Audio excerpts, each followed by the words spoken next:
If anybody had watched me take the GRE and the GMAT, they would have thought I was working in a very slow and relaxed pace.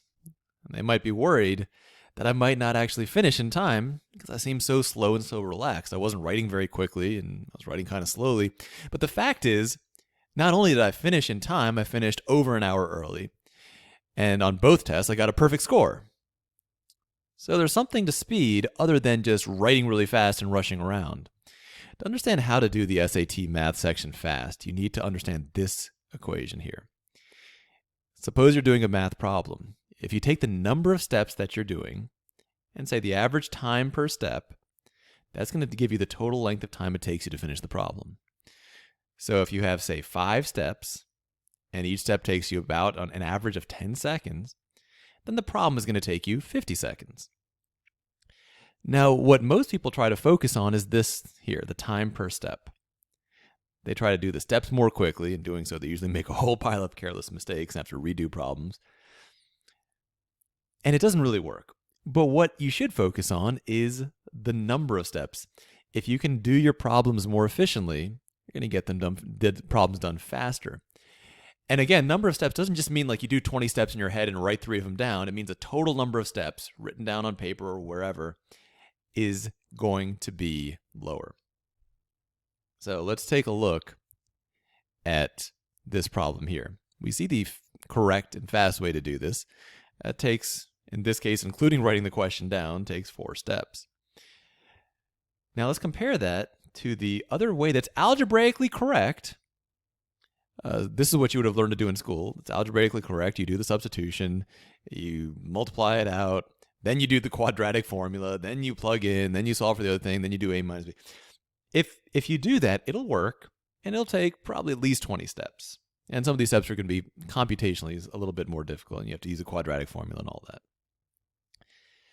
So if you do 20 steps, and you want to do it as fast as the 4-step method, then you would have to do each step 5 times as fast. And that's not a realistic plan. I mean, to do a step 5 times as fast, to write 5 times as fast, or whatever, to think through it 5 times as fast, that's not really going to work. And when people try to do that, all they do is just make themselves panic. They give themselves a lot of anxiety and don't actually get the problems right or finish the test in time.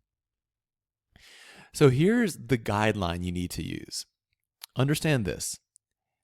Every SAT question can be solved in 5 steps or less. Every SAT math question can be solved in 5 steps or less.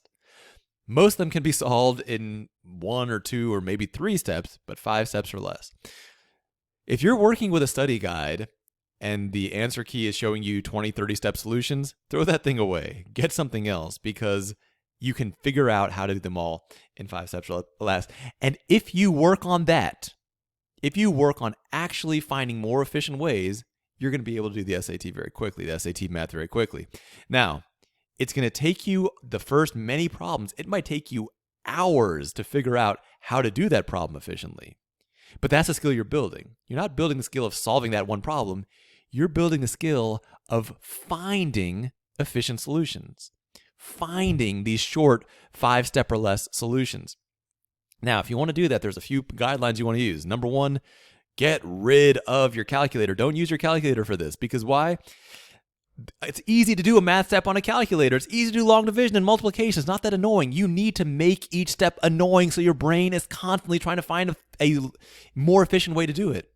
If each step requires 50 steps of long division, then your brain is going to try to find a way to do it in fewer steps. Your brain's going to want to do that. You need to give your brain that incentive. The second thing, write your steps down. That's going to help you analyze and find ways to do this in 5 steps or less. SAT math speed doesn't come from rushing around. It comes from finding efficient, elegant solutions.